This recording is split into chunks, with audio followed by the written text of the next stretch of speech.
we're going to talk about what Kyle did. What? And I was like, man, why did we bring you here? You didn't tell us. You know, I think he did a job review where they thought I was going to talk about this. And the job wasn't up. Yeah. It was suspicious, but it wasn't a good fit, so this is weird. There are things, well, I'm not a cultural anthropologist. They could have used a cultural anthropologist, I'm pretty sure, or a behavioral scientist, but at the very least, a cultural anthropologist.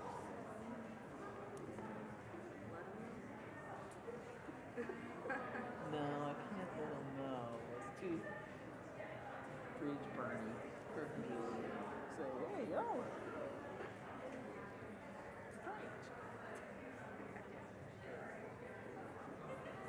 I like this setup. One of these, at some point, I have to sneak back there and see what the other people are doing. They open it all the way up. A few events, not all of them. You know, for can you open and close for the size of the program or whatever it is, so especially college level graduation. It's a small college.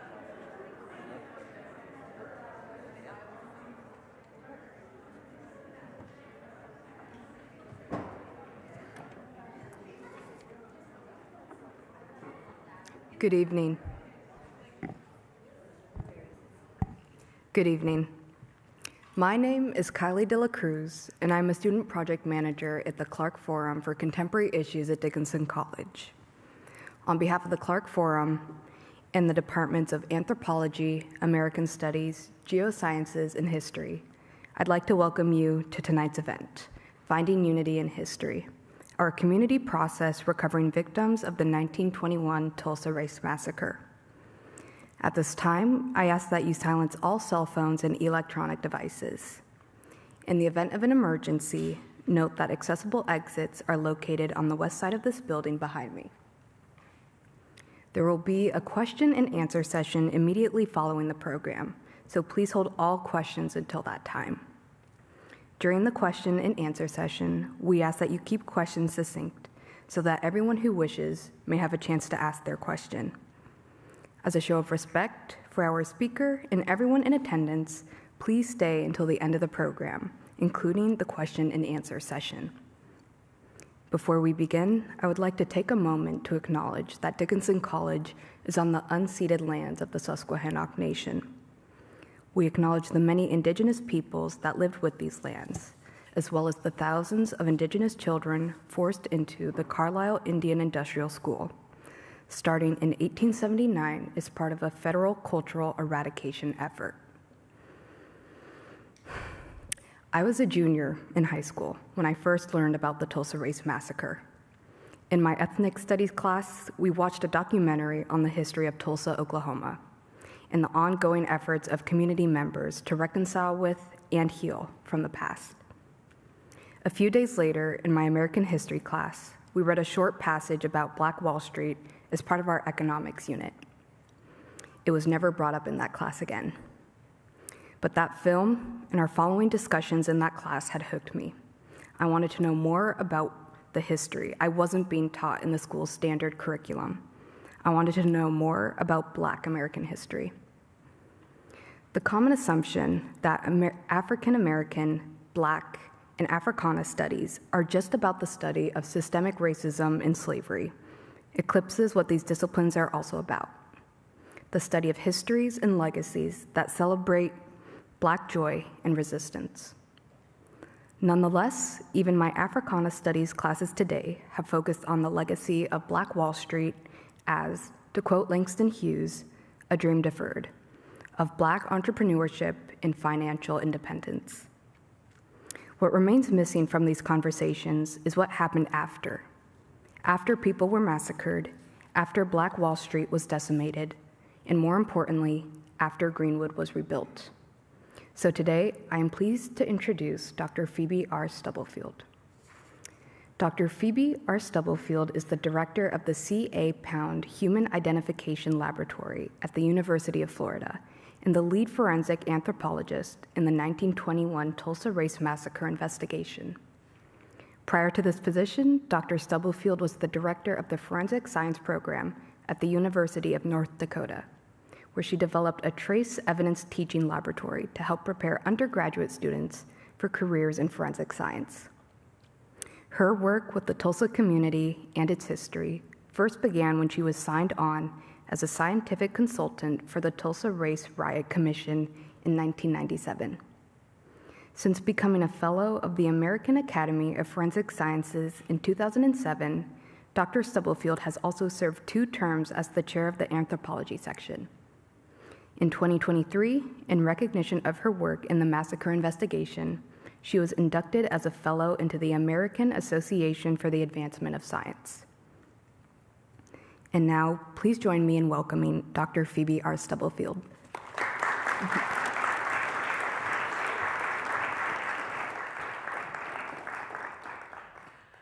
Good evening, everyone. Thank you very much for your attention and your participation in this presentation. I call it participation because every time I can share this story, you are helping restore a bit of history that was suppressed. And I'm very grateful for this moment to have you participate in this renewal. It's been a process. So I'm going to talk today about our investigation. We are a great team, and I want to share a little bit about that teamwork and some of our recent findings. There aren't any views of skeletal remains in this, of actual skeletal remains in this presentation. I'm hoping that the next of kin will be able to control the images themselves, and so I'm not sharing any. There still is talk of the dead and representations of the dead, like there may be one radiograph. It doesn't actually show, well, anyway, you'll see. But I bring this up because I can't know what your horrors are.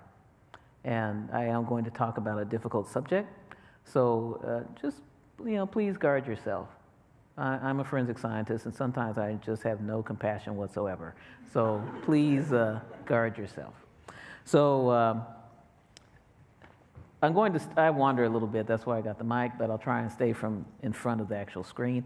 But the story here, this origin, starts with the unincorporated area of Greenwood. So Greenwood, I use an example of, even though I don't see it here in Carlisle, I use an example that my colleague Dr. Weinstein might remember, of a student area where you have a university where you can see where the students live and the resources that cater to students, and it's a defined area.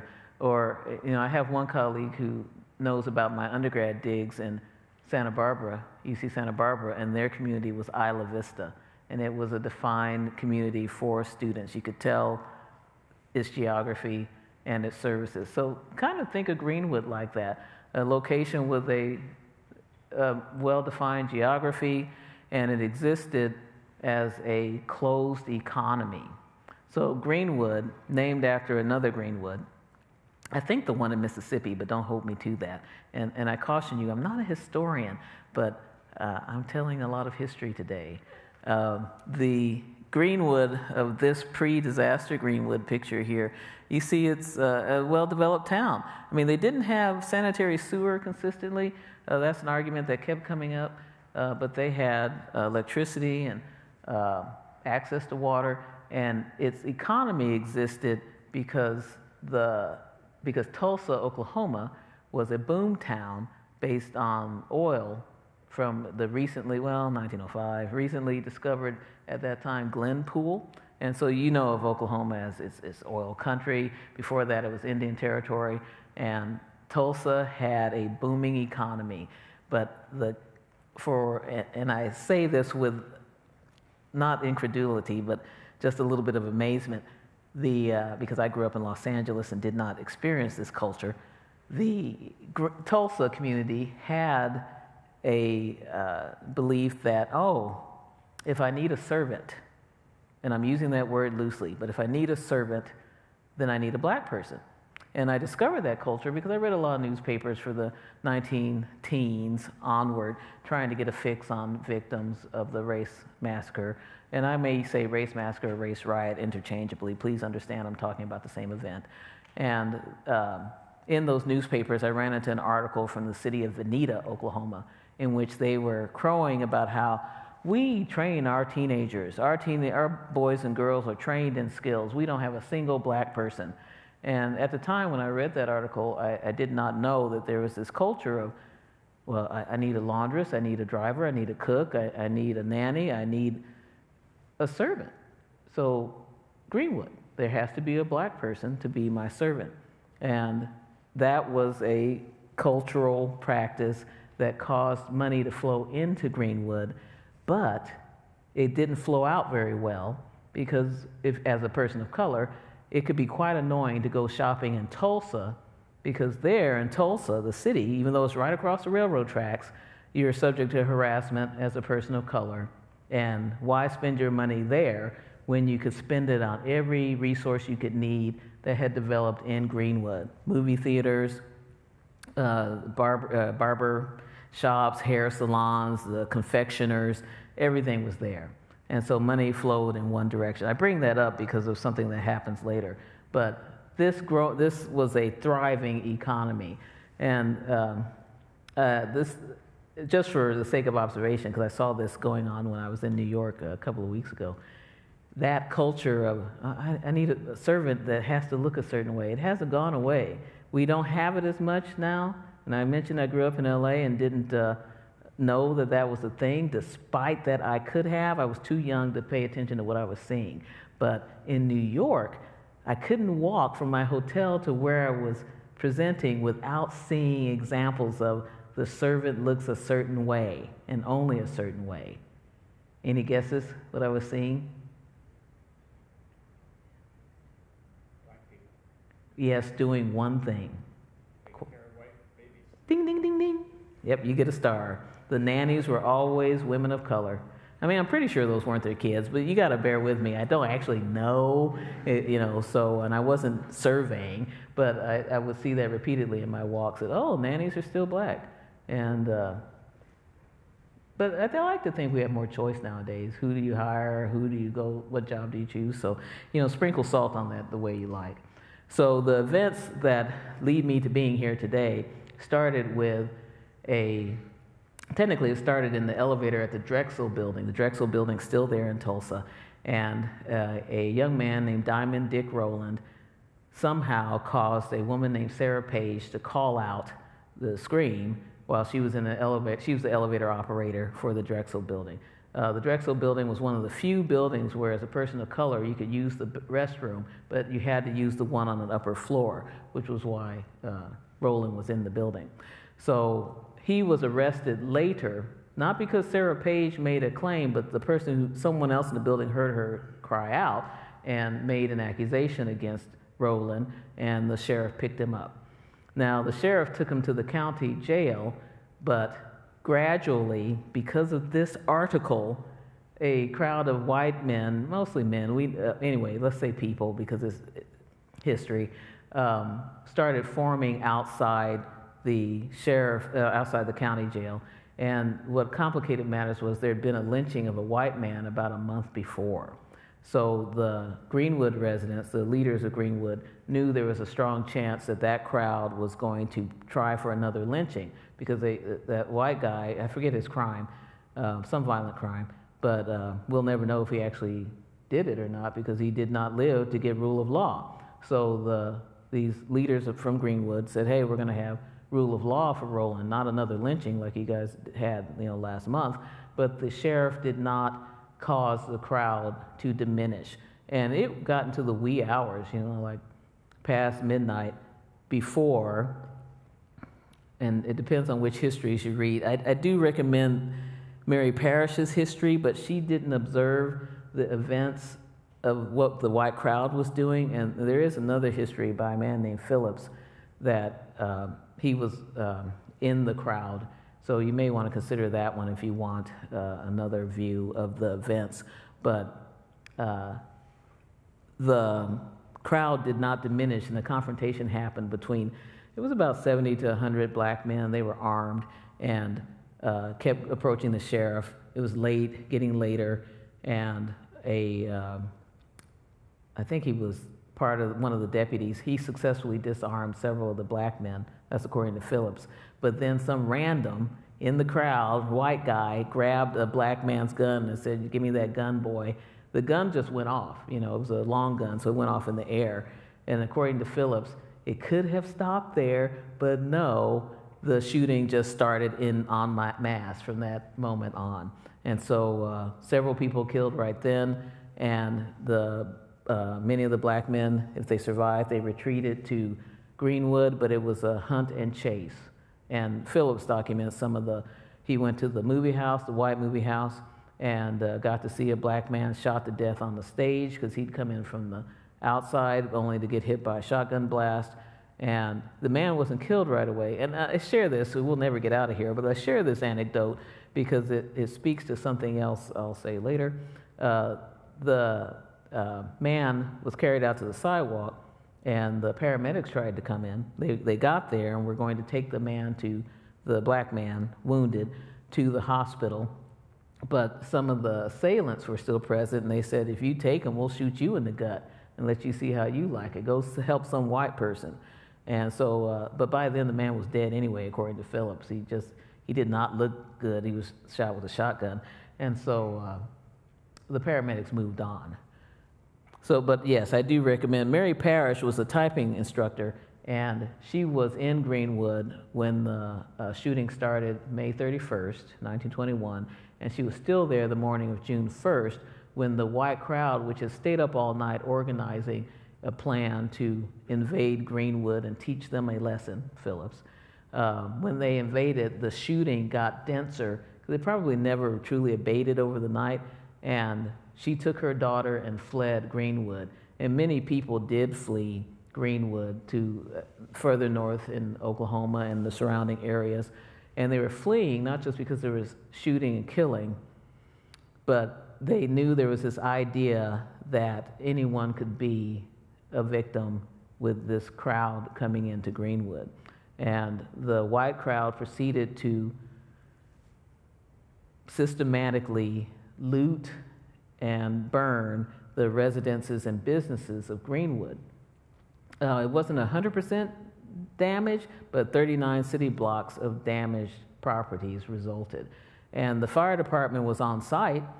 We know this from the grand jury data, the grand jury interviews, because a white property owner said, "I tried to get the fire department to go in and put out the fires because I own property in Greenwood, and they wouldn't do anything. And so I asked the police. I went to the police and said, can you make the fire department go put out these fires?" And the guy at the desk said, "Go get you a gun and go hunting." And yeah, the man was not very happy. And yes, his property did burn. The police and Tulsa, the city of Tulsa, National Guard had organized themselves to join the looting and rioting and shooting. So part of the process, we'll see what it looks like when things started burning.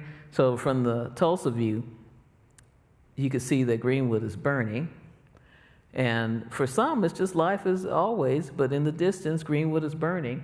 And the process was systematic. I mean, churches, businesses, if you had a car, it was stolen. The funeral home, the black funeral home destroyed. The black movie theater, Dreamland Theater, it was destroyed. And if you were not killed outright and were captured, they were marching black people to one of three, they actually had the phrase concentration camps back then. I had no idea that it existed then. But one of three places. This one is to Convention Hall. The baseball field at the time was one, and the fairgrounds was the third one. Convention Hall has an interesting history, but I don't have time to go into.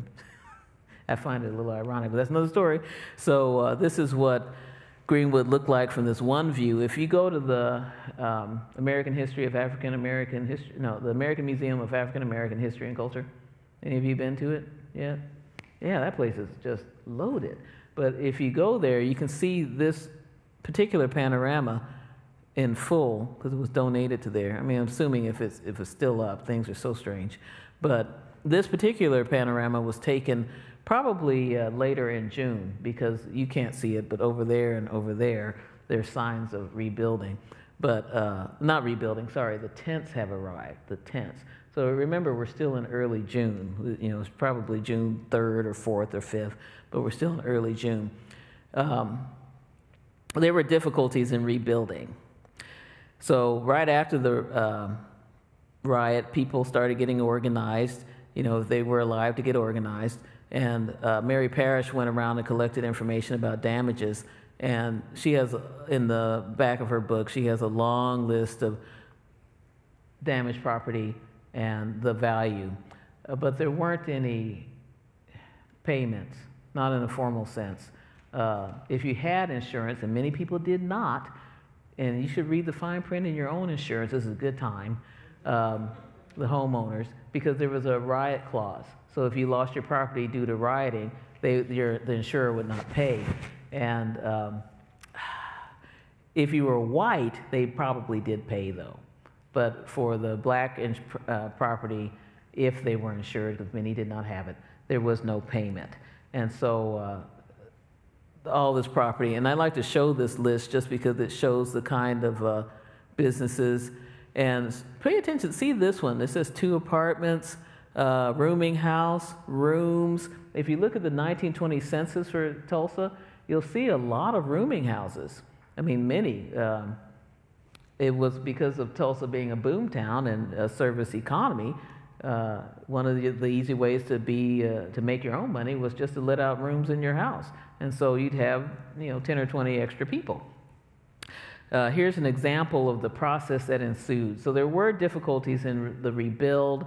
Long story short, the city commission had given over power for the recovery to the Red Cross.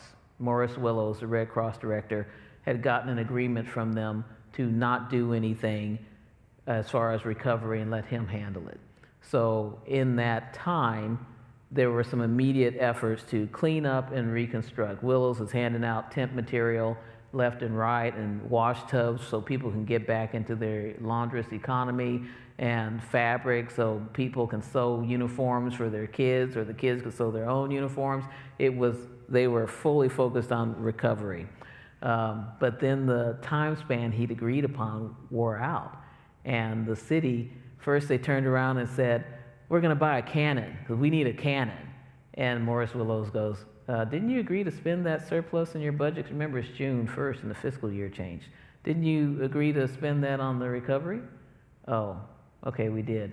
And then they passed a law, the city commissioners passed a law that said if you rebuild, we have this fire code where half of the building has to be brick. And so the Greenwood residents reorganized and said, hey, you're just trying to keep us from rebuilding on our property. And the ironic thing is, many of them would have sold their land, but the commissioners would not offer the going rate on the land. And that was, so since they wouldn't offer the sale price, they were trying to force the Greenwood residents out through this must-use brick. Well, it turned out the white property owners couldn't afford to do brick either. So between that and the legal suit, the city commissioner finally retracted. And because some of the Greenwood residents were still rebuilding, despite that the commissioners hired some goons to just go around and prevent rebuilding in Greenwood. But some of the Greenwood residents had white patrons, and the white patron would just say, here, go and rebuild. And they'd be building over here, while over here the goons are saying don't rebuild. So you have spot rebuilding occurring, a lawsuit, and white patrons, white property owners. So that particular maneuver also did not go through. So the Dreamland Theater here, it was a black movie theater where you could go and watch a movie and you didn't have to sit in the balcony, because, not to poo-poo you balcony sitters there now, but in a white theater, you had to sit there if you were black. I think because they probably didn't groom it well. I thought the balcony was pretty good seating, but movies of the day, no one wants to sit in the front row, but now, but maybe then. So this is what the Dreamland Theater looked like afterwards. And this is the catch, the big historical catch. It's rebuilt.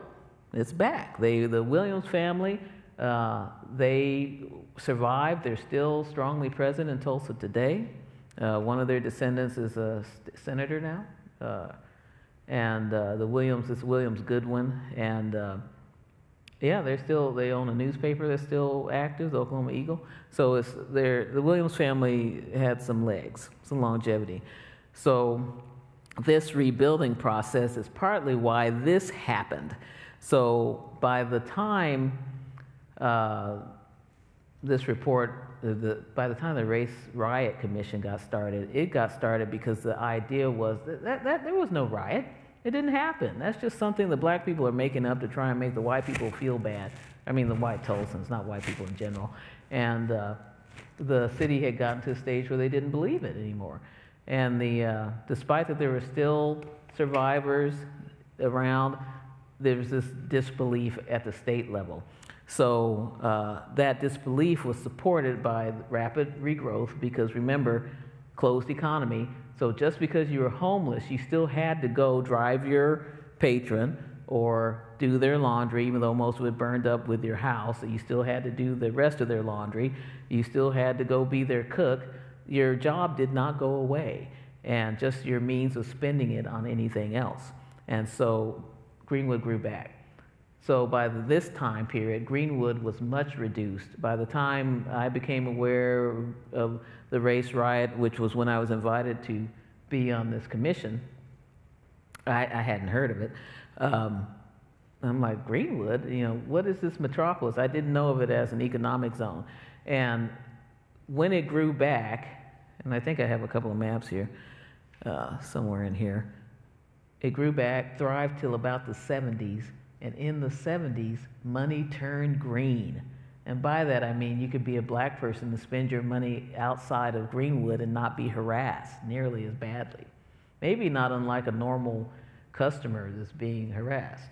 So Greenwood declines. And then they gave it the 1-2 punch. I may have to show you one of them, but we'll have to get to it. So in the commission report, it was organized in a way where my late colleague, Clyde Snow, wrote a report about who was killed, because that was one of the big questions of the commission. Did anything happen? Did anybody die? So he gathered the death certificate data, because at the time, the city of Tulsa was good at, they were pretty good at certifying deaths. I mean, the quality of good is something you have to argue, but Clyde Snow, in a way we do not know how, because he's passed since then, he collected the death certificates for about 39 individuals. And you'll see here, they're black and white. Gunshot wounds are the cause of death almost uniformly. There's only one exception in this list. Well, 2 exceptions. And the location where they were buried. And you see this place here mentioned often, Oaklawn. That's where our results will come from.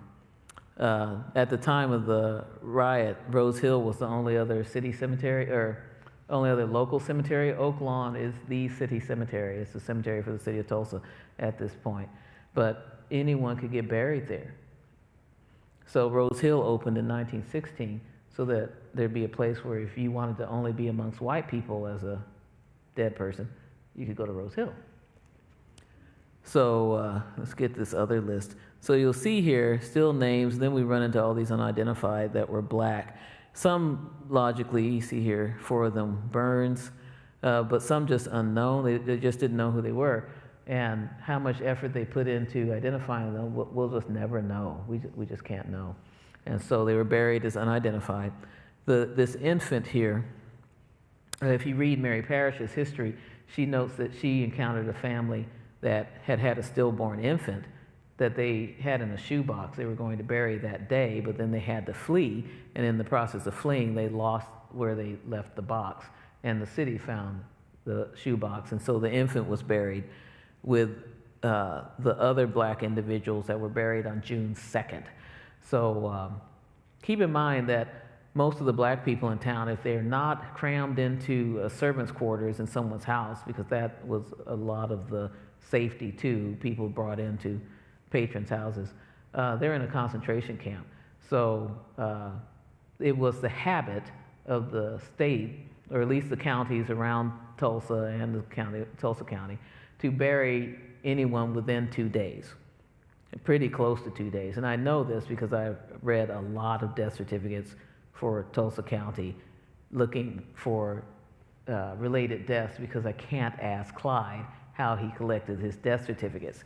And so what happened there is not unusual. It's June, so the temperature is like June, even though there's about to be a massive storm and flood the next week, but they didn't know about that. And they had to bury everyone, well, in their normal time span. And so they didn't think that they needed black grave diggers, and all the black people were in the concentration camp. So the city and the county started arguing, and finally by June 2nd realized that they needed to get grave diggers out of the concentration camp. Now, historically, the Salvation Army said that they hired, I think, 140 grave diggers. 140 for this many, what turned out to be 20 dead that went into Oaklawn. Is it only 140? I mean, only 20 dead? Well, we can't know. Morris Willows, he's only concerned about the living. So he has these points of conjecture, but he wasn't tracking who's dead, and so we don't have his account. So maybe as many as 300. I can tell you that those dead, those certificated deaths, they're only men. Only men. No women, no old people, no children. These are people fleeing on foot for the large part. Sometimes there was a wagon, rarely a car. Mary Parrish said she talked to an old couple where the woman gave her coat because it was too heavy for her to carry, because they were old and on foot and there was no room for them in the truck they were in. And she didn't see them again. She doesn't know if that's significant or not, but old people, we don't have any of those either. And no children, nothing like that. 140 grave diggers. So we don't know if we're missing some dead people. So after the commission report, between historical accounts and where people said, I saw them buried here, my grandfather said they were buried here, with family accounts, white, black, our historians in the Race Riot Commission report, Scott Ellsworth and Dick Warner, they concluded that there were 3 locations we needed to study to look for the dead. And so one of them is this unmarked area here. This is called the Canes, and it's a triangular spit of land where this little dot here is, these dots here are a railroad trestle. The railroads come through here, and it's really 3 tracks, even though you can't see that, and crosses the river, Arkansas River there. And 244 is through here now, but that was much later. And this is railroad land. It's been railroad land since our point of history, and you'll remember that railroads are like their own countries as far as their land ownership. So you have to work with the railroad to access that land, and you can't just build on it because it's the railroad land, and they're possessors of their land. But because that spit of land is unusable because it's between 2 railroad lines, at the time it was just sand. And, if I were going to bury a bunch of people, I'd like a place that no one will ever build on because the railroad is there, or most likely won't.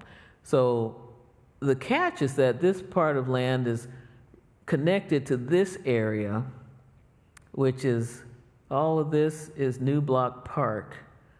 And that was an area of waterworks, and part of the levee system went in there.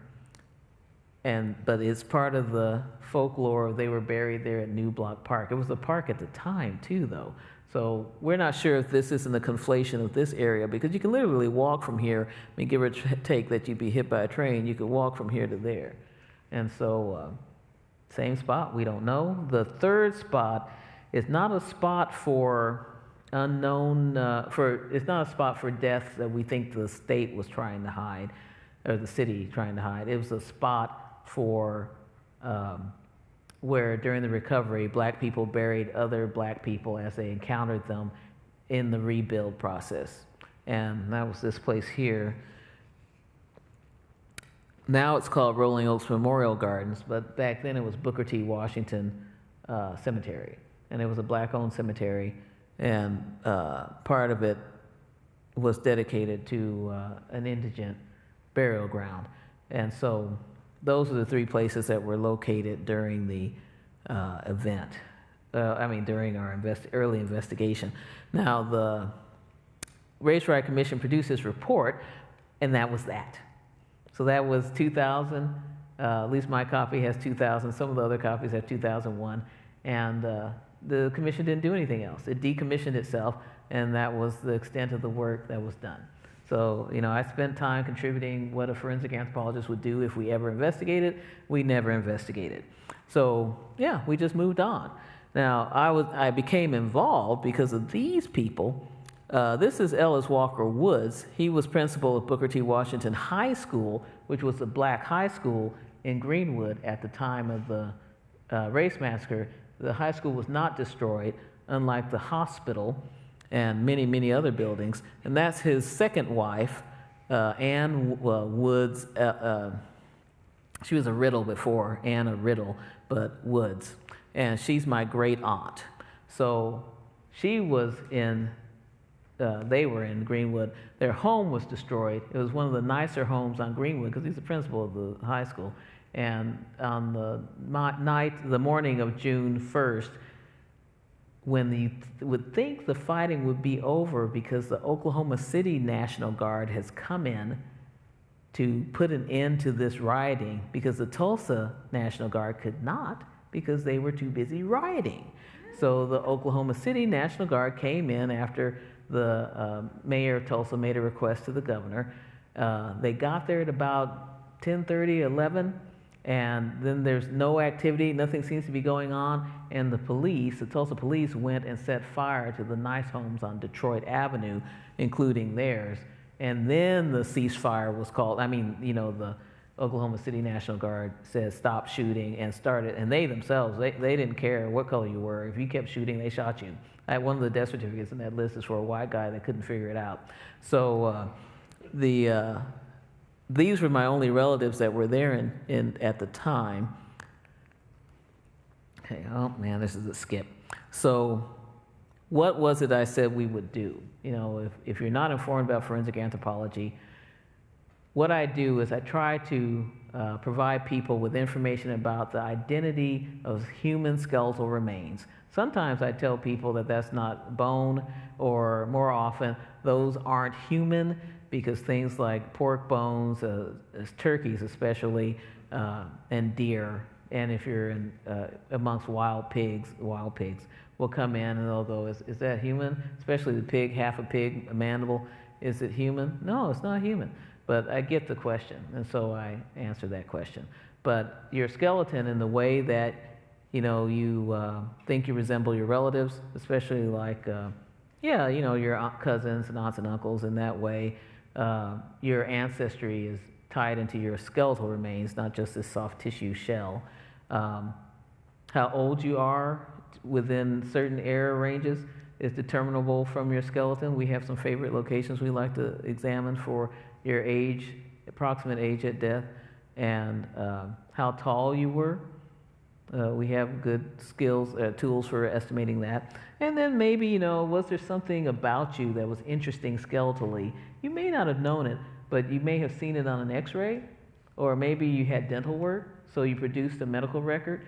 We document those too. Often the things that are interesting to me, though, aren't interesting to medical professionals, so they don't write it down. But I give an example here. We do, what sex are you? And this is a best case scenario, because we in real life don't get a whole pelvic girdle except in forensic cases, but not with Tulsa. But I can tell you which one of these is male and which one is female. But I ask you, which one is male and which one is female? I see a hand. The one on my right is male. Correct. You get a star. Now, this is an easy gimme, because look at the size of that pelvic inlet. Would you rather force an infant through there or through here? And keep in mind that evolutionarily, you only get one chance to mess that up. This is something we call a strong selective pressure. because in the absence of Western medicine, you only get the one chance, and then that's that. So there's a distinct shape change. In fact, before puberty, we say everybody's got a male pelvis, and then there's actually a metamorphosis. You know, how far it is and how female you are when you're before puberty is something we will argue about for ages to come, especially if you're an infant. But at any rate, we also will look at the size of joints, you know, the ends of bones, long bones, and measure them. And if we have data for the population we're examining, we can go, oh, male, female, with actually good precision for the Tulsa crowd, but that's a different paper. So we also look at what race are you? And so I'm using race and ancestry not interchangeably, because the terms we have for Tulsa are race terms. You know, and so we struggle with this quite a bit. You know, race terms, black, white, you know, I toss them out a lot. But race terms we consider them a combination of biology and behavior. And then there's ancestry, which is who you're actually related to. What large geographic population are you from? Like, are you of recent African descent, recent European descent, recent Asian descent? That's your ancestry.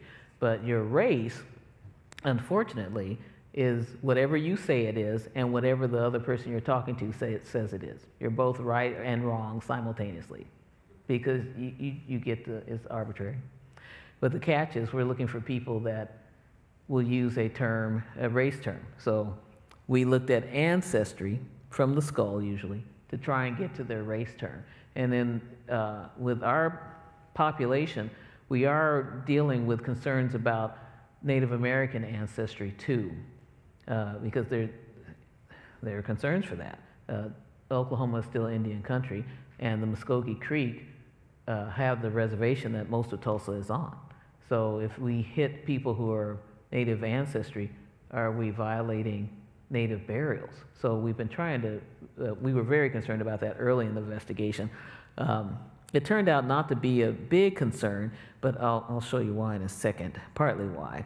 Okay, so time goes forward, and in 2018, G.T. Bynum becomes mayor of Tulsa, and as a city commissioner, he had asked his mayor to investigate the race massacre, as it was being called by then, in order to find out, where are these dead people? We shouldn't have mass graves somewhere in the city when these are citizens that were buried without their next of kin's input, because, you know, everybody, if they have kin there, because remember, boomtown, so people were traveling to Tulsa, if they had kin there, or even friends, they weren't allowed to control their dead by assisting in their burial because they're too busy being in a concentration camp.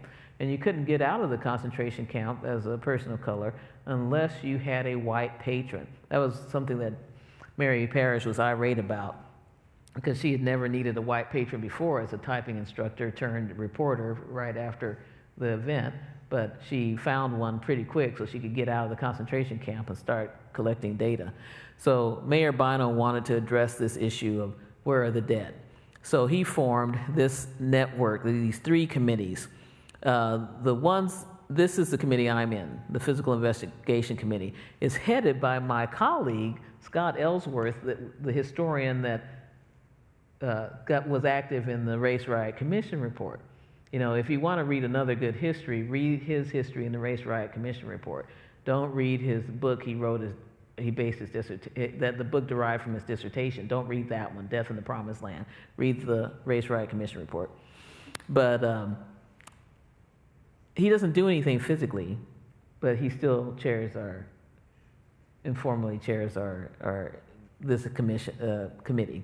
The Public Oversight Committee is the important part, because this is the committee that engages the Greenwood community, and we had the desire of then spreading to the Tulsa community and keep having circles going out, but the Public Oversight Committee was supposed to be our connection to the community with scientific findings, the background that had been done by the Race Riot Commission report. So this one was formed and had members, and then this one, our contact with the community. So none of this from a typical academic standpoint, none of the approach where you go, oh, we're just going to go in there and research, dig up people and analyze them and do what we want with them. No, the community had a voice. So from the beginning of this 2018 effort, so the history section, it never did anything. Because we had we found copies of the Race Riot Commission report. And I mean, I had my copy and Scott had his. The city could not find a copy. So that one, Scott gave the city his copy. This fourth group is a group that we did not know existed until we got started excavating. And I point this out because if you ever form your own investigation, you need to know that that group is there. And it may be formed of other city staff, but Mayor Bynum's not coming to the scene every day. And so you have interaction with other city workers to get to whatever your process is. And in our case, it was to begin searching the 3 locations, Canes, New Block Park, and Oaklawn Cemetery itself, for the dead. So Oaklawn was the low-hanging fruit, easiest place to search because it was still the city cemetery, city-owned land. And we knew from the death certificates we had people buried there that were buried in what turned out to be unmarked graves, and we did not know where, except for that newspaper account that said that they were buried in Oaklawn. And sorry if this it isn't very, hard to read. There were 13 other Negroes, 8 of whom were identified, buried in Potter's Field of Oaklawn Cemetery yesterday. These who were identified were, and there's several names, the 13 blacks were buried separately and in plain caskets. Some trouble was experienced in getting graves dug, right, but finally several blacks volunteered for the work. I mean, they didn't actually volunteer, but you could get out of the concentration camp if you took a job, white patron. So, yeah, they volunteered. So you see the date of this is June 3rd because they're reporting about the burials on June 2nd. So we started in Oaklawn, and in 2020, you can tell it's 2020. We started, it says 2021, but we did our first exploratory dig in 2020 in an area called the Sexton's area of Oaklawn. I'll show you where it is, but this isn't it. And then in 2021, we started in this area, which is called the Original 18 area. That tree is the landmark. Original 18, named for the victims that we had death certificates for that were listed as buried in Oaklawn. Now, the catch, I think I have it here. Here is Oaklawn Cemetery. It is a well-platted cemetery. I mean, look at that, all these little boxes. And you had if you look at the cemetery ledger, because there's a ledger from 1935, it shows who's buried in each spot. They platted it down to the burial. So what's the catch? Because there's a catch. Here's section 19. This is the white potter's field back in the 1920s. It was only here. This is section 20. It's the colored potter's field. Now, in the first cemetery plat, the pre-1914 plat, the colored potter's field is this little dinkum area right here. It's just this space. And because there were 2 streams, one came down through here, and one came along here. And that's why these plots have these weird triangular cutoffs, is because there was a stream bed here. So they put in sanitary sewers, the city did. If you look in the papers, you'll see them forming work groups to put in sanitary sewers throughout the city. And in that process, they drained, this was in the early 1910s, they drained all of this, redirected this, and drained these creeks. Then they brought in fill, lots of fill soil, and raised this area to a pleasing amount of level so that you could bury people in it. So by 1920, they're burying people in the colored potter's field all through here. So then in 1935, sometime between probably actually 26 and 1935, there are no records for burials in the colored potter's field. In the ledger, they retained 7 burials for veterans, because they still respected veterans, black or white. So they retained record of which burials those were, and there are no other burials. And that's despite that if you look through here, you can see they're markers. These are all headstones. They don't exist in the ledger. They don't exist. So I mentioned that my colleague, Scott Ellsworth, I mean, historian, but the history committee wasn't doing anything further because we had records. So we had the ledger because I'd put in a public records request to the city, and I said, just give me everything you have on Oaklawn about its money or, you know, any point, follow the money.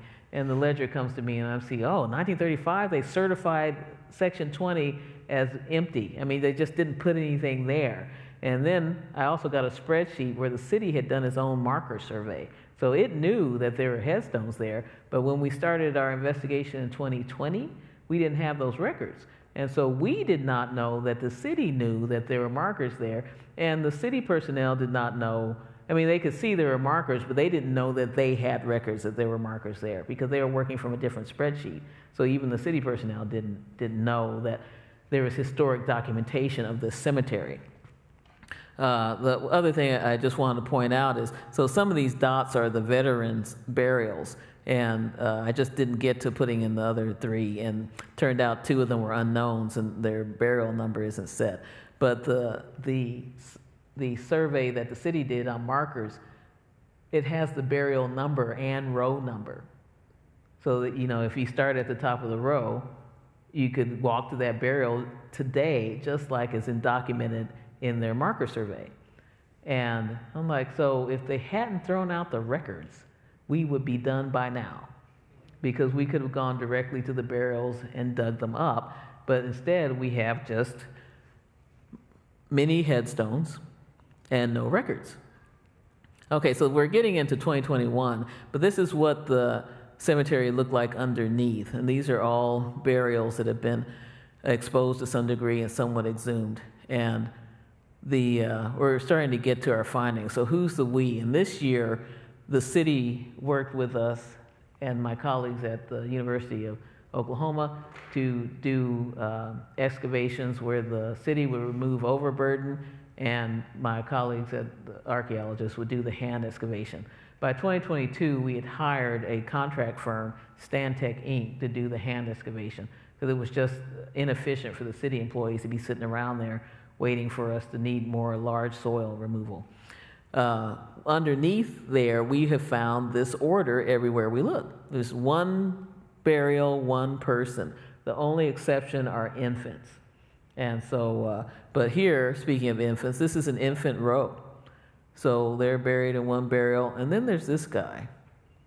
He's an adult buried in the infant row. It picks up again shortly thereafter as infants. And he's an interesting burial, that guy. But this is from our 2021 field season. So our community was still engaged, the Public Oversight Committee at this point.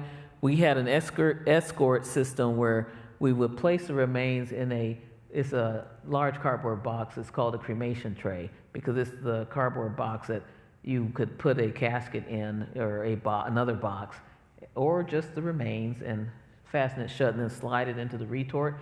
But it works great to provide handholds for community members to escort the remains into the lab. It fits through a doorway, and it was ideal for our needs. So this is our community members from that time period performing the escort. And a colleague and I are bringing up the rear. And these are the still beloved colleagues that are working in the lab, except for this one, Kevin Ross. He was later one of the chairs of the Public Oversight Committee, but he had a heart attack and passed away about 3 years ago. And he is duly missed.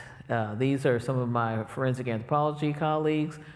We all have connections either to Oklahoma, like they work for the medical examiner's office in Oklahoma. She's family from Norman area. He's her student. And we've tried to keep it like that, where the people we bring in have some kind of connection to Oklahoma or Tulsa. And I think it may have worked best, even though our Stantec, they're not connected directly, but they're still great. So I haven't figured out how we've been so blessed. But even to the interment phase, and this is a ceremony where we were getting ready to reinter some of the individuals. So we exhume them. We take them to the on-site laboratory, and that's our trailer, double wide, being an on-site laboratory, and then afterwards they're reburied in the same locations. And afterwards means we've decided we could get DNA from the remains. So before the DNA stage, this is the kind of information that I get from the individuals. And, you know, some typical gold teeth were very popular, probably because this issue. We don't see enamel hypoplasias much anymore, but they are enamel defects where you see little gaps in the enamel of the teeth, and they show up typically because of high fevers in infancy. Because remember, you know, while the teeth are still in the gums and just a future smile, high fevers can stop the enamel forming cells from working. And we see a lot of that in our Tulsa collection. I'm thinking we may start seeing it again just because we're having issues with vaccines, and the high fever diseases are things like measles and mumps. So, you know, watch that space. Gold teeth, but see this individual, barrel 27, he was our first exhumation. He had multiple gunshot wounds. So he had been shot at least 3 times.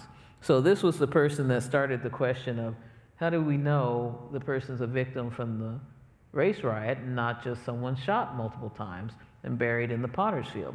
Well, we only know when we get an ID. So this was also where we got serious finally about don't reinter until after we confirmed the DNA extraction. We hadn't hired a DNA company, a genetics company, until after we collected these people. But we thought we had time to, they were still above ground at the cemeteries. We thought we had time to hire the company, but while we were in the process of hiring what was later Intermountain Forensics, we ran into an issue of some communication issues with the city staff, that 4th group. And until they became convinced that we were still within our legal mandate to operate in the cemetery, we had a hasty reburial and a pause on, well, technically the pause was still within our window of usual operations. So hasty reburial is what we had effectively. And that hasty reburial meant that we ended up the next field season exhuming them again so we could get better DNA samples, because we did not get DNA in our first round. So here's our, oops, I forgot to put our team. Here's our Intermountain Forensics is who we hired, because they were the first, they were the only genetics company that also had in-house genealogists who asked us how we were reaching out to the community to deal with the impact of doing genealogical work in a black community. And we're like, okay, we're hiring them because they've asked us. This is how we've shifted over time. I'm going to go over other findings. So we're still in the 2021 window, and we've gotten our genealogists on board, and I made the good fortune of mentioning this to the genealogist. I said, hey, you know, we're waiting on the DNA, but meanwhile, we've been looking for this guy's mother because of this. We don't have any dead women. We just don't. And they found her. So this is hopefully you can read this, and if you can't read it, start studying. It says Ella Morrison. This is her death certificate. It says colored, female, nothing marked here, but she was actually a widow. And it has her date of death. She died July 29th, 1921. And then there's some treatment, last seen info. But here it says miscarriage with septicemia. These are the days before antibiotics. And just be thankful you live in the age of antibiotics. So many people die of puerperal infections, something related to childbirth, an infection afterwards. I am often impressed that the population was able to increase because of the number of women dying from infections after childbirth. It was just, I'm pretty sure that's why Anna Riddle was Ellis Walker's second wife, because he had a wife before, but then I just haven't ordered her death certificate, but she has one. I'm getting on that, but one day. The genealogists were able to confirm that as a Houston, Ella had married a Morrison, but I couldn't find her because she was Ella Morris sometimes, because Morris was the name that her husband chose, because her husband's name, I think he was Joe or Joseph. His father was a slave owned by a Muskogee Creek, and the father had chosen the name Colonel because that was the name of the Creek who owned him. The Muskogee Creek who owned him was a colonel. Kernal, not Colonel. And so when Joe came around, he didn't want to be a colonel. He was a Morris son. But you had to catch it on the right document. But they show up in the 1920 census with some of the kids. So it was just an issue of Morris son. But by the time of the riot, Joe has passed, and Ella has gone to live with her sister in Muskogee. Muskogee is an adjacent city in an adjacent county, and I didn't make the connection because later I was digging through newspapers again, and there's a June 12th newspaper in one of the Tulsa papers, there were two at the time, that said, oh, the Salvation Army has said that they're sending people away to heal at home or with families out of the city because we just don't have space to keep taking care of people here in the hospital. And Ella Morrison, with a miscarriage, would have been a fine candidate for, well, you're going to have to go to your sister because we don't have space. And so she dies in Muskogee. Another death related that we found that Clyde Snow didn't find, and this was through my skeletal collection, not skeletal collection, my death certificate collection.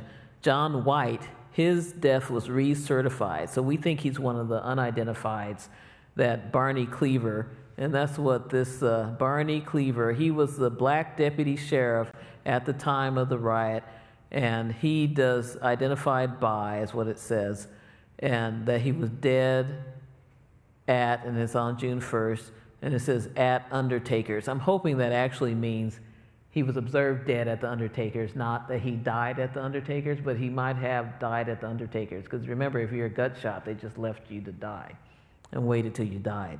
So it's a recertification, and now the informant is his wife, Fannie White, and redone in 1925 for a death in 21. So our historical documents got us a little closer, and the team has reformed to this. This is our existing team. I really need to lose this one. We don't have a public oversight committee anymore. Mayor Bynum is no longer mayor. He has gone on to other tasks, and Mayor Nichols is now mayor, but we're still in 2024. And these are the experts we have working with us. Intermountain Forensics has been bought and changed. Well, it still technically exists, but different genetics company, same genealogist. We acquired a ballistics expert, and we've worked with some of our chemists because of things we've seen lately. But the genetics has led to some genealogical IDs. Okay, one, technically. Okay, one of an actual victim. So let's look at that. So in 24, we've got our first ID based on the genetics of burial 3. This is what I learned about him skeletally. And I say DNA analysis is recommended for the purpose of potentially identifying next of kin. He had gold teeth.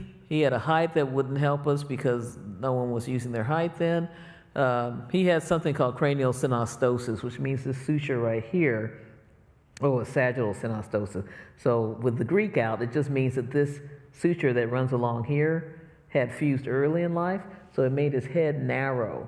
And because your brain still has to grow just because, So he had that, but it would only show up in real life in pictures. But they took pictures then. Nothing else that we saw wrong with him, but his preservation was one of the burial 3 was poorly preserved. So then the genealogist, Allison Wild, she was our head genealogist then. She had, someone had told her, someone with the Army had traded her a favor. She had done some work, I think, for the Defense POW Accounting Command in Hawaii. I suspect it's them just because of things that happened since, but Allison very carefully did not tell me who it was. They traded her a favor and said, ask for his military jacket, because we were trying to figure out if the deceased, which Daniel was it.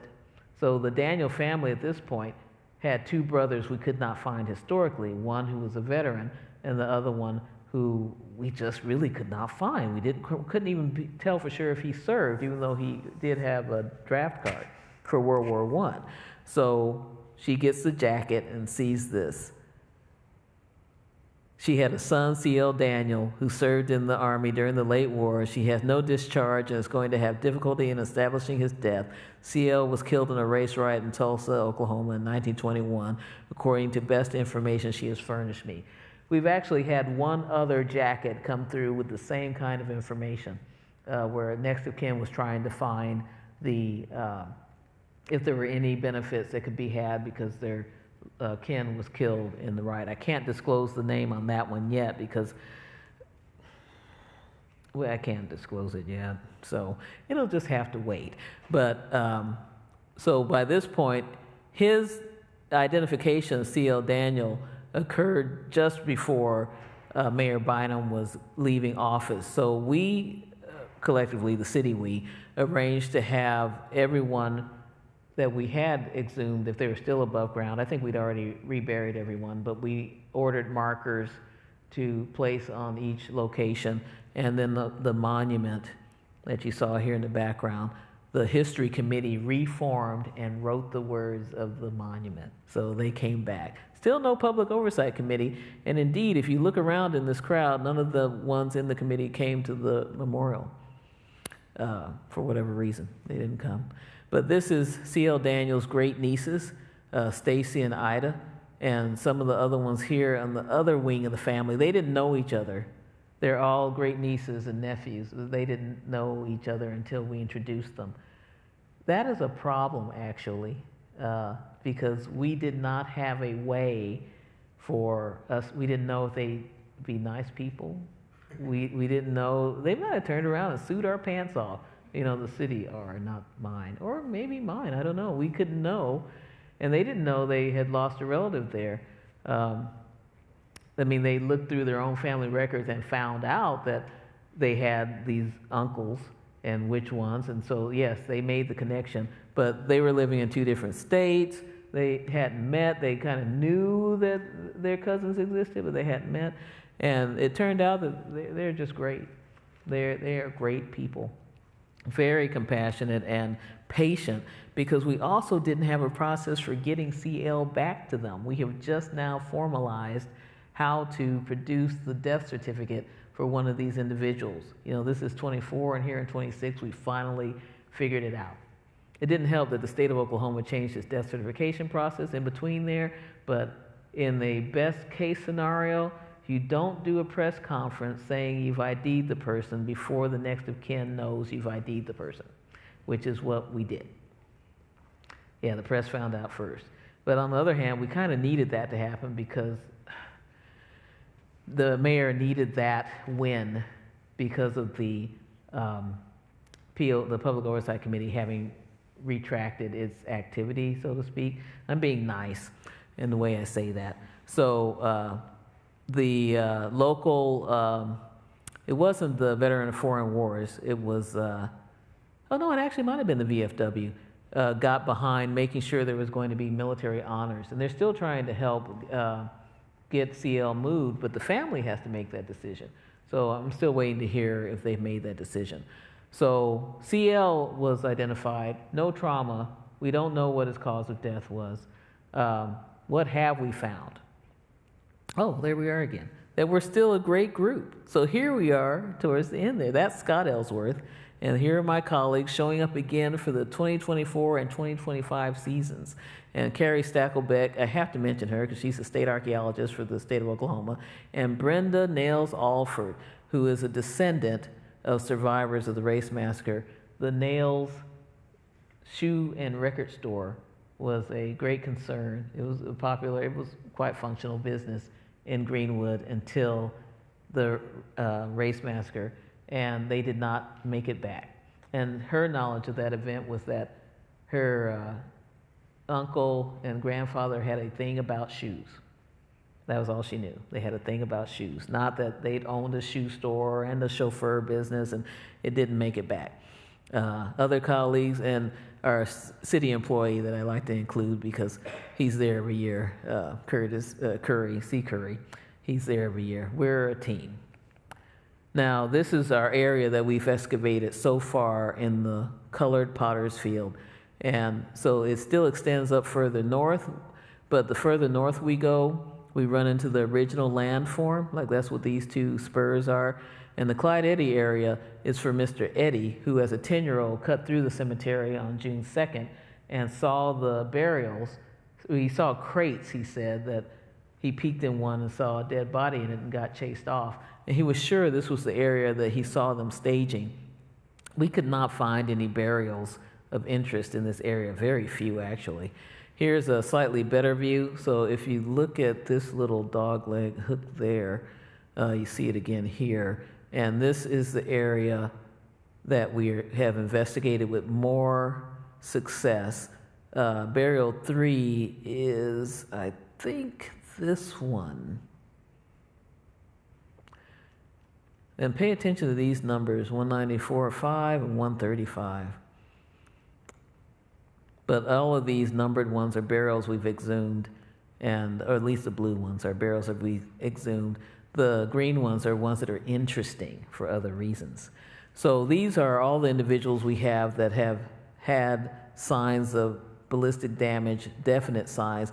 Only burial 101 is, we don't know for sure, but there were metallic particles near one of the arms.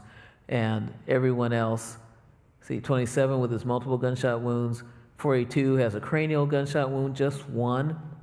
Even though we think because of historical circumstances, we might know who that is. Then barrels 135, 194, 195, multiple gunshot wounds from multiple firearms. And two of these, well, I'll show you a diagram. But so first here, look at the locations where we're getting bullets. So this is barrel 27. He had a cranial gunshot wound and then neck and shoulder, upper chest. This upper thorax is his shoulder. The bullet came from this area, literally. But cranial for barrel 42. Then 157, he was unusual because, we'll have to skip ahead here. This is the bullet from barrel 27's cranium. And you see it's deformed from hitting the inside of his skull. The burial 42, we got one bullet, and it was fragmentary because it hit various bones on the inside of his skull. But 42 was interesting because he's one of the few individuals with personal effects. So this was under his right hip. And what's that look like? Yeah, keychain. It was a collection of keys. I think there's 5 keys there total, but they're all in a concretion of rust and time. And so I don't include in here the pictures of them separated. It's just because I find it interesting to have you guys recognize that they're keys. But this is the bullet from barrel 157 that we recovered from the leg area. We almost threw this out. And I mean, the whole week, the archaeologists, me, we're like, what is that? I don't know what that is. So we had our ballistics expert, Doug Scott, look at it. He said it's a number 7 pellet. So get 57 up there, 7.5 gunshot pellet. But it's dark like that because it's pewter. It's hardened lead. It's not a typical lead core or pellet. But if you see 135, 194, and 195 here, they share a trend of abdominal gunshot wounds, all of them. And 2 of them, this one and 195, were shot with shotguns also. And the shotgun blasts were appropriate if you're hunting someone. I'll show you here in a second. But 194, with 2 of its bullets, this was a very large bullet with a jacket, it's jacketed bullet. And then there's this tiny little 22. And so this is a representation that I forced ChatGPT to make of shotgun pellets hitting the left foot and right leg, even though it couldn't really pull that off for whatever reason. I'm really frightened of whatever other people are asking for because it was very hard to get an AI it couldn't even do left and right, so I finally gave up. But this is the abdominal bullet representation. And then this representation of 195. He had so many gunshot wounds, it was just, I gave up.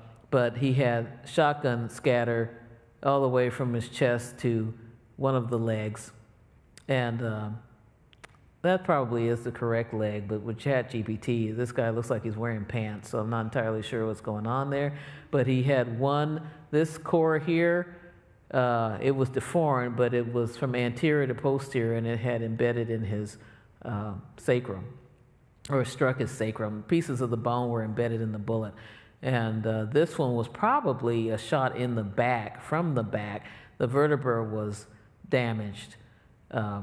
Just the body of the vertebrae was obliterated, but he'd already had all this scatter in his front.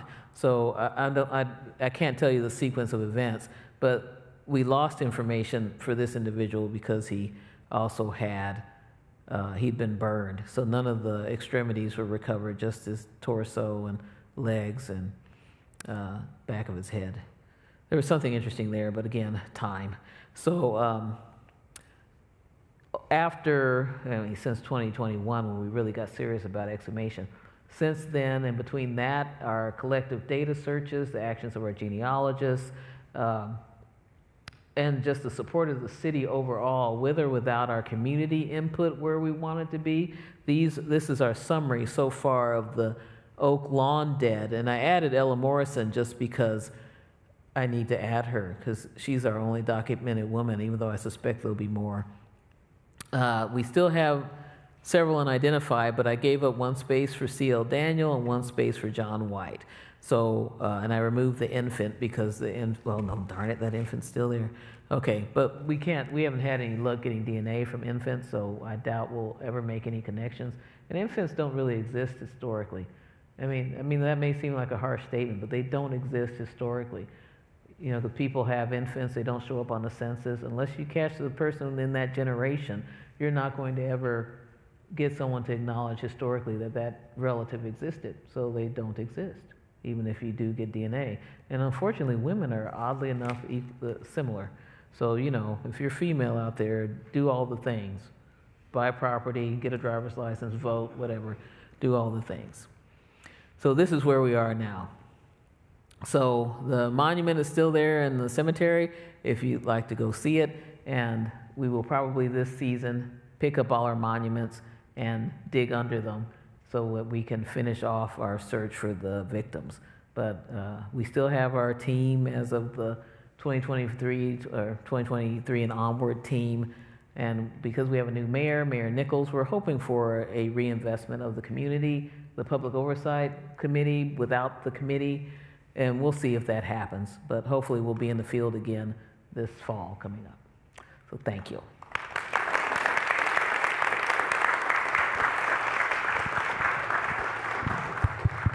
It is now time for the question and answer session. Because this event is being recorded, please raise your hand and wait for a microphone to get to you before asking your question. We reserve the first question for students, and we will now take the first question.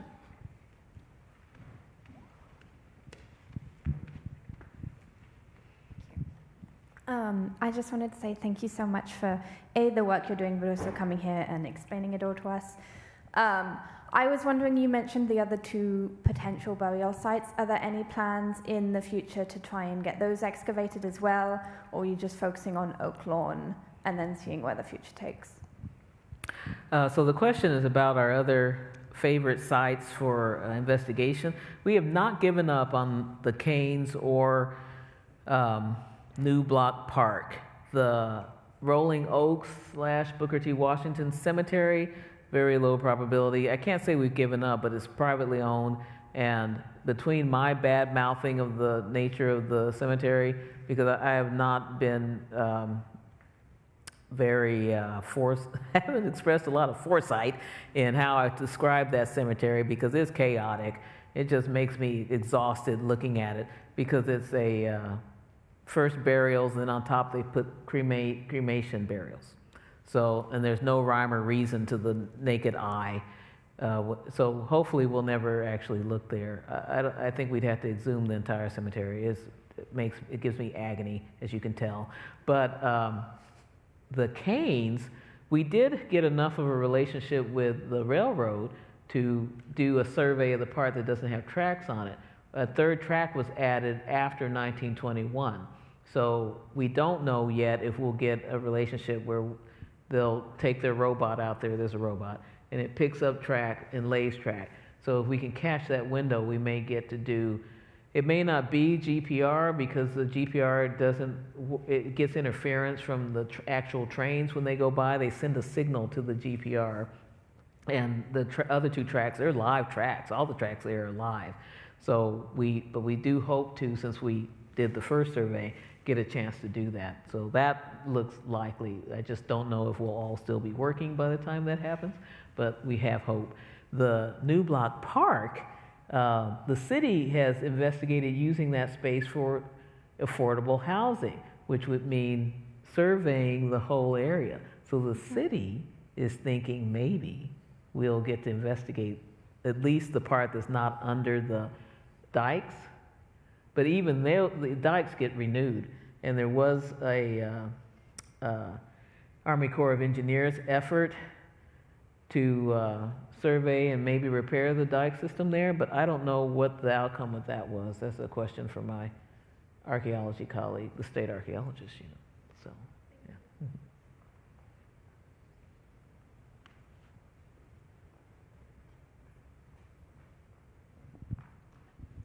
Thank you so much for this presentation. It's been really insightful. I was wondering if there was any evidence for previous grave extraction, such as grave diggers or hateful crimes that were seen before your team excavated. So the question is have there been any signs of burial removal or moves? No, there haven't been any in Oaklawn. And I have to confess, we were quite skeptical about any records that the city might have had or newspaper accounts. I mean, to some degree, we didn't believe a thing that we could read even until, it really took until 2021 when I got the public records and saw that the burials that were in existence in the 1920s are still in their exact locations in every part of the cemetery that has records. And in our archaeologists in the excavation of the Section 20, which doesn't have a lot of records, it's orderly. It's shafts that, so the problem is that during all that landform to make everything a little flatter and to get rid of the creeks, they just brought in more fill, at least 4 events of bringing in fill from different places, fill dirt. And so you can see layers, like you see the current horizon where the earthworms are doing their thing, and then another layer and another layer and another layer, and then you hit the burial shaft. And so with that kind of fill, we can tell that they weren't taking things out, they were just putting things in. So far, every single burial we've encountered has been one person, one burial event, and the only exceptions were infants. We keep finding infants laying on men's legs. Not women, these aren't female skeletons, they're very male. And then there'll be this infant like right here and throwing us off each time going, oh, this is a really robust woman. No, it's a man. And we can't get DNA from the kids, not because we haven't tried, but they just don't yield from our lab's work. And but other than that, it's always one person.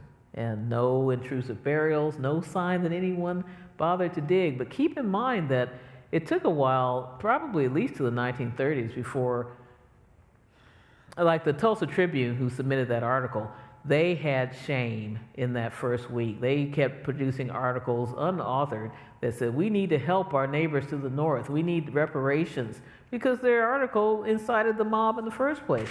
But there wasn't any attempt to sue the Tribune for its role. At least I don't think there was. There was a grand jury investigation, but I didn't, there's a story there. I don't have time for that. In this question, but there's a story there. But the Tulsa Tribune was not sued for its role in a way that I can detect as a non-historian. But what was the point of that? Darn it, I lost my thread thinking about the Tulsa Tribune. Oh, they weren't ashamed. So there's nothing to hide. When you have no shame, you don't need to hide anything. The city was not ashamed. The city commissioners thought this was their chance, and it just wasn't their chance. And they wanted to build something kind of useless in the north area, you know, like warehouses or something. They didn't need that. But Greenwood grew back. But then they did finally, I mentioned earlier the 1-2 punch, and the first punch was they put a freeway through it. That did not quite kill Greenwood. And Greenwood goes through some revitalization programs. Like I found images of a early 80s revitalization process for Greenwood Street itself, Greenwood Avenue, I mean. And so it had declined after the freeway went through it and received some revitalization money from the federal government. But then they put a university campus on the part of Greenwood I would be connected to, Detroit Avenue. It is now a parking lot for OSU Tulsa, Oklahoma State University that's in Stillwater has a campus in Tulsa that's on Detroit Avenue, or where Detroit Avenue used to be, and where the Booker T. Washington High School used to be. Not that it hadn't moved once since then already anyway, but that area, there's a monument to Ellis Woods and Booker T. Washington High School, but the school location is mostly grounds and university. And that is a habit I didn't know about. That, you know, if you want to move people of color or people you don't want on property along, if the eminent domain trick of a highway does not work, put a university on their property and you'll get it. But not that there isn't still some Greenwood left. Greenwood Avenue is still active. It is still an economic zone, but nothing like its heyday because money's green now. You know, because I certainly can go shopping anywhere. I'm rarely terrorized for being a black shopper. I mean, even the following thing, or maybe I'm just not noticing it as much now, but yeah. We have time for one more question.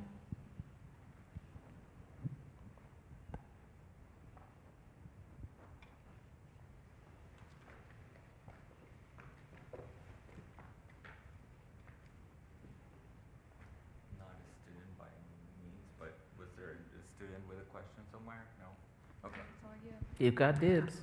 I wanted to ask you if you find it like discouraging or maybe disappointing to not find sort of a match for each person as you're finding them, of a family member or someone like that, and then like the involvement of the community or you know, the family members, descendants of the deceased, or if they're involved in that, you know, finding of their roots, etc. So his question is about how I see our progress and our connection to the community, especially the survivor community, as we get through this process. So we're still in a process. That's one of the problems. So genetic genealogy, you know, where you take your DNA and connect it to the many genealogical trees that are out there. Anyone done their genealogy? Just the paper version. Anyone done it? Anyone sold their DNA to a genetics company like Ancestry, or in my case, for very well done, 23andMe? Anyone? Yeah, so the process takes years, let me rephrase that. If you're white, we will find you. We say that in the forensic world, that, you know, seriously, because forensic scientists here, if you leave your DNA somewhere and you're white, we got you. We will find you, even if you aren't in a database, because your relatives are. And so we'll find you. Even if you're white from Europe now, just immigrating here, doing something criminal and going back, we'll get you. And but we have a harder time with people of color, people of color. And so I told the city up front when we met in 2018 that it would take years for us to get any of the identifications, because it's been 2 or 3 generations out, for one thing, and we're dealing with a population of, you know, a community of people who are often paranoid about putting their DNA in a database. We'll do the paper genealogy, but when it comes time to buy a genetic analysis service, we won't do it. And often for reasons that make my head spin, forensic scientists, because I have colleagues who are scientists. I forgive the lawyers because lawyers rarely know anything about science, so they can make up whatever they want to make up. But the ones that are scientists of any kind, when I hear, still black, but hear this person say, well, I don't want to use something like Ancestry because they'll get my DNA and frame me for a crime by putting my DNA at the crime scene. They'll get the sample from that lab, that service, and take it and put it in. They're really expressing fear about losing control over their body, right? And for people of color, that's a legit fear in this country. Okay, in a lot of other countries. Did any of you see that news report about South Africa getting back some of their dead that had been stolen and run off to Europe? And probably my people who did that, because anthropologists, and now returned and reburied. Yeah, because this field in large, biological anthropology, was founded on grave robbing and battlefield harvesting. We got skeletons by stealing them from people who could not pay attention to their dead long enough to control their dead. And so with that kind of start, there are a lot of remains. That history isn't unknown to the descendants of that practice. And then in other ways, just not being able to control your body just keeps popping in. You know, you go to the doctor and the doctor tells you what's wrong with you without even actually looking at the test, and you're looking at the test and going, that's not what's wrong with me. So moments like that don't help. So in that context, we can't rapidly get genealogies for African Americans because a lot of us aren't in there. I mean, we're on the paper version, but we need more chromosomes in there. So I knew that was going to be the case, so I'm not exactly disappointed. I see part of it as a difficulty in making it clear that no one has to worry about the state in its form getting your DNA from Ancestry or family tree and putting it at a crime scene, because we can get enough DNA from your trash, which is where we get it all the time. Because we get it from the trash, and then we get a warrant to get it from you once we've matched your trash to you, or to the crime scene, rather. So who cares about DNA in a genetics company? We don't need it. We haven't needed it for a long time. We got you. Just, you would have to be very careful with your trash, because there's no right to privacy for garbage. So, lip the cup, throw it away. Yep. Yeah. So at any rate, I'm hoping we'll be able to tell people that the real risk, and the genealogists are much better at this, the real risk of genetic analysis for genealogical purposes is finding out you're not related to the people you think you're related to. And that's a real risk. You don't know until you find out. And so I'm still concerned that my last name should be Howard and not Stubblefield, because the man that entered my great-grandmother's life when my father, John Stubblefield, died, was a big-time rapist. And he fathered children on her and her 14 is not an adult, but her daughters. So for all I know, he might have started early. How would I know? I think it's pretty clear we're not Howards, but it's still a little iffy. So with circumstances like that, that's the risk you take if you do the DNA. So not going to jail unless you're a criminal. So I do wish things could move a little faster, but C.L. Daniels' identification still brings us so much joy. I don't know that I could appreciate the next set of IDs, really, because it's still wondrous that we found him. But I do wish the community of not so much our public oversight committee, because it turned out many of the original members weren't descendants, and they were just active voices in the community, but we didn't get the function we wanted where those active voices would spread our findings. I don't wish that original group would be more active, but I do wish other members would be more active, because we still have our original one, like Brenda Nails Alford. She's still quite active, but we lost Kevin, and we only get a few other community members here and there, and we want to show that this investigation isn't just about Greenwood. It's not about what the city's doing over there. It's about what Tulsans should know, and then further out, Oklahomans should know, about this history and their connections to it. And I was not the one that was supposed to be doing that. The community was supposed to do. So in this way, we haven't broken the model. I present to you this history. I can't have my neighbors from the Greenwood community do it. They aren't doing it. I mean, that's not 100% true. Some of the voices are, but the stories they tell frequently not based in fact. And so I'm not sure if it gets the history across in that context. Because a lot of the stories, some of this is public. You can go through the 1921 Graves website and just look for the old videos of our early meetings with the Public Oversight Committee. And so, you can see how contentious our meetings were. And that was when we were, we were just starting.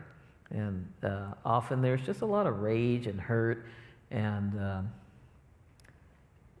this investigation won't fix that rage and hurt. It just won't. But we also did not include a behavioral scientist in our team anywhere, in any of that diagram. No behavioral scientists, no social workers, no psychologists. We didn't think to. Remember, forensic scientists here. I wasn't going to say, hey, add a behavioral scientist. And it wasn't until after we got the genealogists that they started introducing this idea of, hey, what if we had a social worker? Because part of having them there is we started genealogical workshops to help people from the Greenwood community first decide if they wanted to investigate their genealogy and see where they want to take it. But either a quiet space or room where someone can just go and be with themselves, or a room with a social worker, that idea came from the genealogists after we trashed ourselves a couple of times. But yeah, so I'm mainly at peace, but I wish we could have our community back. This concludes tonight's presentation. Please join me in thanking Dr. Stubblefield.